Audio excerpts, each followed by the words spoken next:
ومن الليل فتهجد به نافلة لك عسى أن يبعثك ربك مقاما محمودا।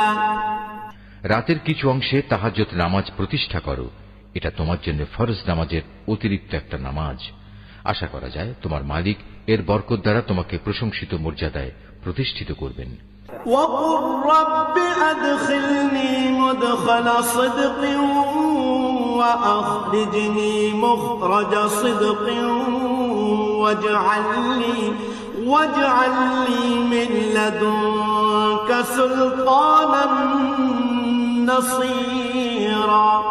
তুমি বলো, হে আমার মালিক, যেখানেই আমাকে নিয়ে যাও না কেন তুমি আমাকে সত্যের সাথে নিয়ে যাও, এবং যেখান থেকেই আমাকে বের করো না কেন সত্যের সাথেই বের করো।